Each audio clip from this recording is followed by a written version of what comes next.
Welcome dear students in BEd be the greatest teacher.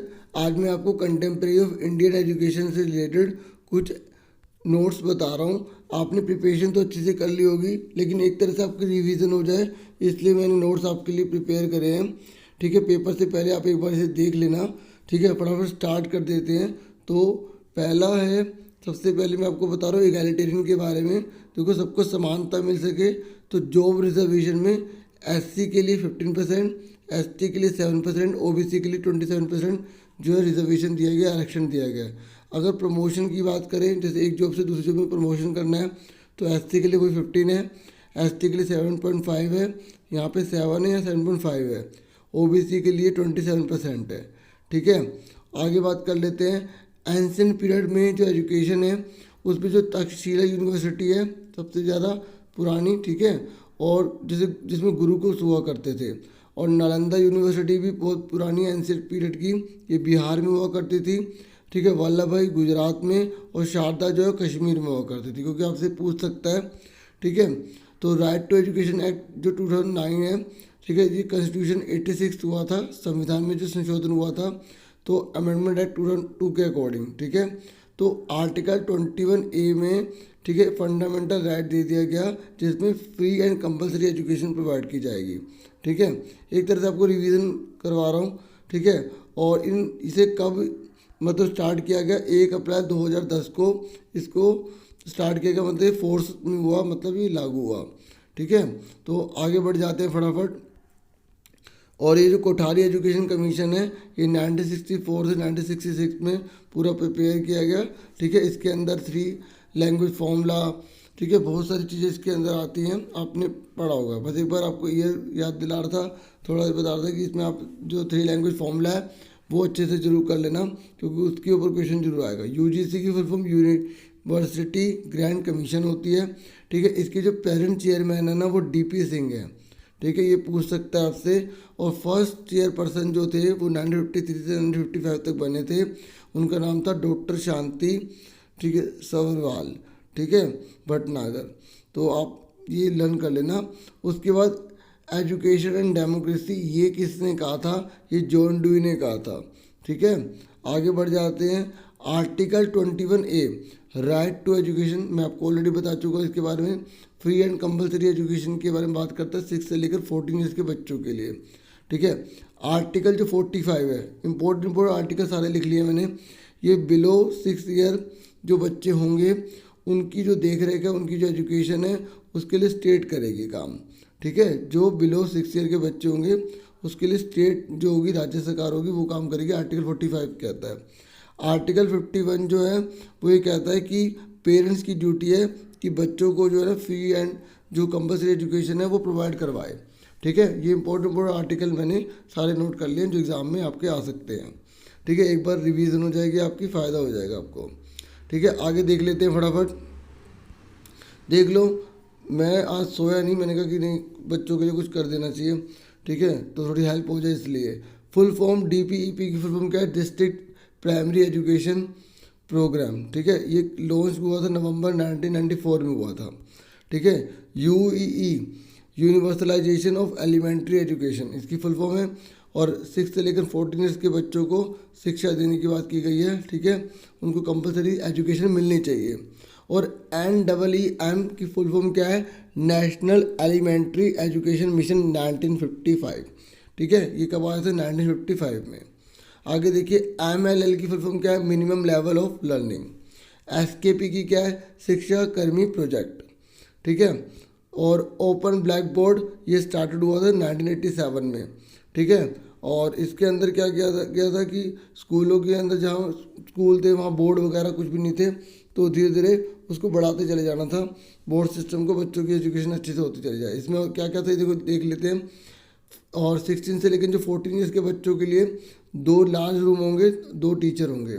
ठीक है, वरांडा होगा उसके साथ में, और उसके बाद सेपरेट जो है टॉयलेट होना चाहिए, बॉय और गर्ल का अलग अलग होना चाहिए। फिर 1992 के अंदर इसको बढ़ा दिया गया, 2 से 3 रूम कर दिए गए। ठीक है, इस तरीके से 50% तक मतलब टारगेट रखा गया कि भाई बोर्ड सिस्टम ले आना है। ठीक है, आगे बढ़ जाते हैं।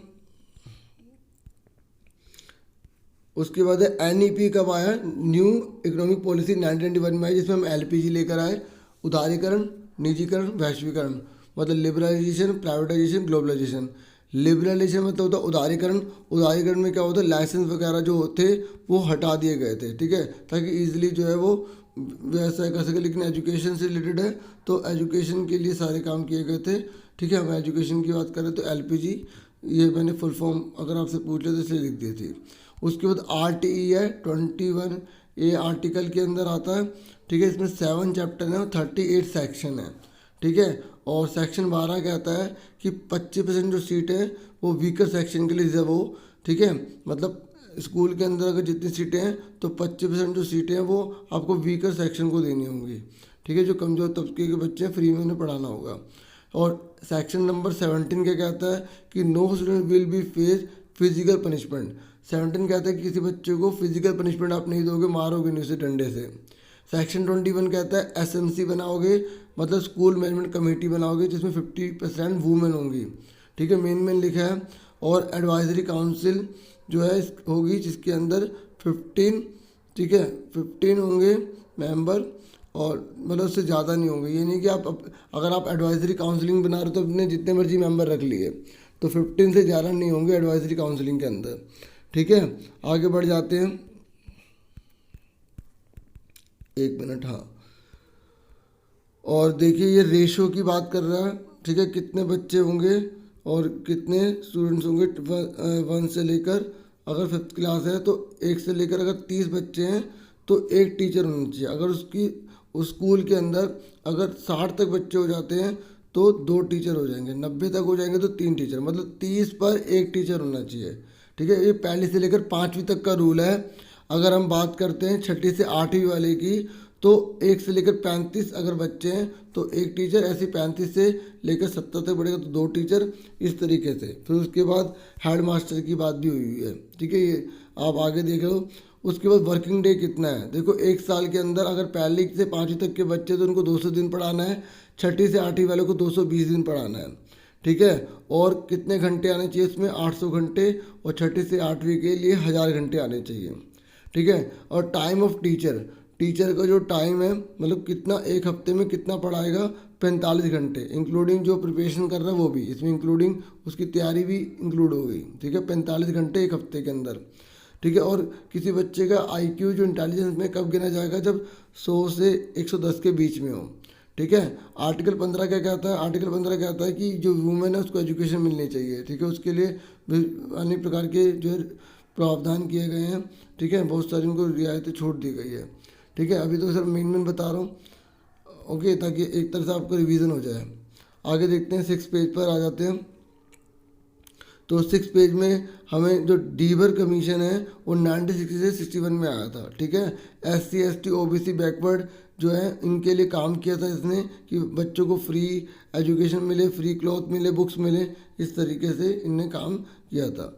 ऐसे कोठारी कमीशन के बारे में तो आपने बहुत अच्छे से पढ़ रखा होगा, ठीक है। इसको हम इंडियन एजुकेशन कमीशन के नाम से भी जानते हैं, ठीक है।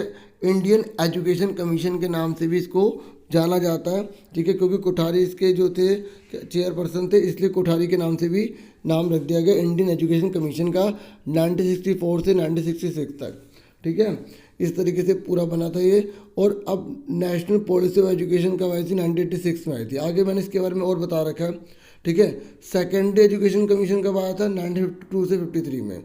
और ये इसको करने वाले जो चेयरपर्सन थे वो मुदालियर थे, तो इसको मुदालियर कमीशन के नाम से भी जाना जाता है, क्योंकि एग्जाम में पूछ लेगा what is the another name of the Mudaliar commission, तो सेकेंडरी एजुकेशन कमीशन से आप याद रखना, ठीक है।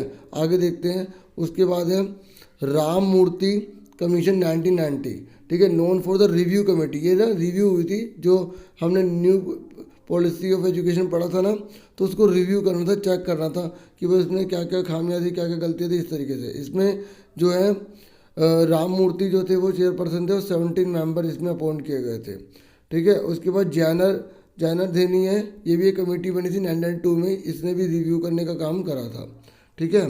तो अभी मैं आगे बताता हूँ, 2 मिनट वेट करो प्लीज़। अब हम 7 पेज पर आ जाते हैं। MDM का फुल फॉर्म क्या है, मिड डे मील, ठीक है। फर्स्ट लॉन्च इन तमिलनाडु, सबसे पहले तमिलनाडु राज्य में आया था और गुजरात में। उसके बाद सुप्रीम कोर्ट ने ऑर्डर किया था नवंबर 28 को 2001 में, इसे पूरी कंट्री के अंदर जो है अप्लाई किया गया था, लेकिन पूरी कंट्री में 2408 लोग जो थे उसमें पहले अप्लाई किया गया था। ठीक है, क्लास 1 से लेकर 5th तक हुआ था। उसके बाद 2007 में इसे 8वीं तक कर दिया गया था मिड डे मील को। ठीक है, इस बात को ध्यान रखना। और बाकी मैंने इसकी ना एक शॉर्ट स्टोरी भी बना दी है, उसमें सिर्फ पेज लगा दिए हैं। ठीक है, आप वो भी देख लेना।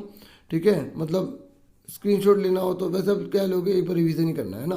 तो डाइट जो है ना, डाइट, तो इसकी फुल फॉर्म क्या है, district institute of education and training. ये कब बना था, अक्टूबर 1987 में। ठीक है, उसके बाद SCERT पर आ जाइए, इसकी फुल फॉर्म होती है state council of education research and training. तो ये कब बना था, 1970 में। ठीक है, तो एक एक चीज़ मैंने खोद के निकाली, जैसे आप कह सकते हो, तो ताकि आपके लिए हेल्प हो जाए।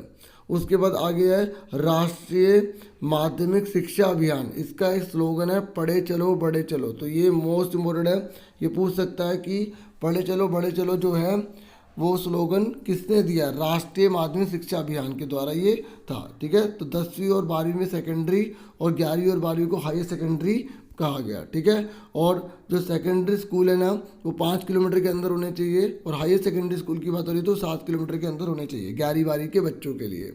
आगे बढ़ जाते हैं। उसके बाद कह रहा है सर्व शिक्षा अभियान। ठीक है, ये 6 से लेकर 14 साल के बच्चों के लिए था, और इसमें एजुकेशन जो है, मतलब इसका ये लक्ष्य था कि 2010 तक सभी बच्चों को शिक्षा के अंदर, जो 6 से लेकर 14 साल के बच्चे हैं सभी को शिक्षा मिले, कोई ऐसा बच्चा ना बचे जिसको शिक्षा ना मिल रही हो। 2010 तक का टारगेट रखा गया था इसका। ठीक है, तो इस तरीके से 8वां पेज भी हो गया। आगे बढ़ते हैं 9 पेज पर। तो 9 पेज में है आर्टिकल 51A के। तो मैं इसको बता ही चुका, फंडामेंटल ड्यूटी के अंदर रखा गया है कि जो पेरेंट्स की ड्यूटी है कि बच्चे को जो है 6 से लेकर जो 14 साल के उनको पढ़ाना ही पढ़ाना है। ठीक है, मतलब स्कूल भेजना ही भेजना है, ये इनकी ड्यूटी में ऐड किया गया था। ठीक है, 51A मोस्ट इम्पोर्टेंट है। आगे देखते हैं। और प्राइमरी जो स्टेज है, ठीक है, जो प्राइमरी स्टेज में मदर टंग को ही वैल्यू दी जाएगी। आर्टिकल 350A ऐसा कहता है। ठीक है, आर्टिकल 351 में स्प्रेड ऑफ हिंदी लैंग्वेज को बढ़ाया जाएगा। आर्टिकल 14 तो आपको पता ही होगा, इक्वलिटी बिफोर लॉ, इक्वलिटी सबको समानता जो है मिलनी चाहिए। आर्टिकल 29 में आ जाइए, protection of the interest of minority. जो माइनॉरिटी है ना उनके हितों की रक्षा की बात करता है 29। उसके बाद फंडामेंटल राइट हमारे पास कितने हैं, टोटल 6 है फंडामेंटल राइट, हमारे जो मौलिक अधिकार हैं वो 6 हैं। आर्टिकल 41 जो है डायरेक्टिव प्रिंसिपल की बात करता है। ठीक है, किसकी बात करता है, डायरेक्टिव प्रिंसिपल की। एक मिनट। और direct state for effective provision, ये क्या करता है, जो राज्य सरकारें होती हैं उनको डायरेक्ट करता, निर्देश देता है कि किस तरीके से हमें काम करना है, जिससे कि लोगों का जो भविष्य है वो सिक्योर हो सके, मतलब एजुकेशन में। ठीक है, तो इस तरीके से 9 पेज हो गए। आगे बढ़ जाते हैं 10 पेज पर। Article 45 state will provide free and compulsory education with in 10 year from the commencement of the constitution. ठीक है, ये देखो आर्टिकल 45 में बोला कि जब संविधान स्टार्ट होगा तो 10 साल के अंदर अंदर जो स्टेट है वो सबको एजुकेशन प्रोवाइड करेगा, ये आर्टिकल 45 कहता है। ठीक है, आगे आ जाओ। आर्टिकल 46 क्या कहता है कि special care for weaker section in education and economic interest. ये कह रहा है आर्टिकल जो 46 है वो कह रहा है कि स्पेशल केयर होनी चाहिए जो वीकर सेक्शन है, जो कमज़ोर वर्ग के लोग हैं, SC ST OBC। ठीक है, तो इनको जो है विशेष प्रकार की जो है मदद मिलनी चाहिए, इकोनॉमिक भी। ठीक है, और एजुकेशन में। आगे बढ़ जाते हैं। और एक क्वेश्चन है कि इंग्लिश को इंडिया में किसने इंट्रोड्यूस करा था, मेकाले ने करा था। ठीक है तो बहुत सारी चीज़ें। ठीक है, मैं इतना तो नहीं बता पाया, जितना हो सका मैंने कोशिश करी आपको करवाने की। ठीक है, उसके बाद रिपोर्ट ऑफ जो सार्जेंट वो क्या है, post war education development in India. ठीक है, ये याद रखना, अगर आपसे पूछे कि सार्जेंट की रिपोर्ट का नाम क्या था, post war education development in India. उसके बाद है नेशनल पॉलिसी ऑफ एजुकेशन। अब देखो सारी पॉलिसी लिख दी है, पहली 1968 में आई, फिर उसके बाद 1986 में आई, और ये कौन लाया, 1968 में इंदिरा गांधी लेकर आई थी। ठीक है, और NP 1986 के अंदर राजीव गांधी लेकर आए थे। फिर उसके बाद जो है NP जो रिवाइज किया गया था 1902 में, उसको नरसिम्हा राव की अध्यक्षता में किया गया था रिवाइज। ठीक है, उसके बाद NP 2020 जो कि अभी नरेंद्र मोदी जी लेकर आए हैं, और 5+3+3 4 ये फॉर्मूला है ना, अगर आपको पता होगा तो। और उसके बाद नेशनल करिकुलम फ्रेम 2005 जो उसमें क्या था 10+2+3, ठीक है। उसके बाद राइट टू एजुकेशन, ये तो हम पढ़ ही चुके हैं, अभी बता दिया था कि कब स्टार्ट हुआ था, ये 12 दिसंबर 2002 को पास हुआ था, ठीक है। 12 दिसंबर 2002 को पास हुआ था राइट टू एजुकेशन, ठीक है। तो इस तरीके से मैंने 11 पेज भी करवा दिया। अब 12 पेज पर आ जाइए। 12 पेज में वेस्टेज का क्या मतलब होता है, ठीक है। ड्रॉपिंग आउट ऑफ द प्यूपिल, मतलब जो प्यूपिल है ना, ये थोड़ा सा हटा लेना, ये नहीं है। तो प्यूपिल मतलब जो शिष्य होते हैं, अगर वो स्कूल छोड़ देते हैं, ठीक है, जिसकी वजह से उनकी पढ़ाई जो है वो रुक जाती है, ख़राब हो जाती है, तो उसे वेस्टेज कहते हैं। स्टैग्नेशन का मतलब होता है कि जब बच्चा जो है ना एक ही क्लास के अंदर कई साल तक रहता है, एक से ज़्यादा साल तक जब गुजार देता है, तो उसे स्टैग्नेशन कहते हैं। ये देख ले मैंने लिखा भी हुआ है, ठीक है। एक बार 2000 कब आया, 2002 में। NCERT 1961 में, ठीक है। डायरेक्टर ऑफ NCERT अभी कौन है, अभी जो है वो ऋषिकेश, ठीक है, सेनापति हैं, ठीक है। और इस तरीके से NCTE, जिसमें आप जितने भी कॉलेज होते हैं अगर वो प्राइवेट, तो NCTE होने चाहिए, तभी वो उनकी जो B.Ed है मान्य होती है। तो 1995 में आया था। हेडक्वार्टर जो इसका न्यू दिल्ली में है। इस समय जो इसके चेयरपर्सन है वो विनीत जोशी है, जो कि IAS ऑफिसर हैं, ठीक है। इस तरीके से मैं आपके लिए सिर्फ ये 12 तक ही करवा पाया हूँ। मुझे पूरी उम्मीद है ये आपके लिए वैल्यूबल रही होगी और आप अपना बहुत अच्छा पेपर करना। आपको ऑल द बेस्ट।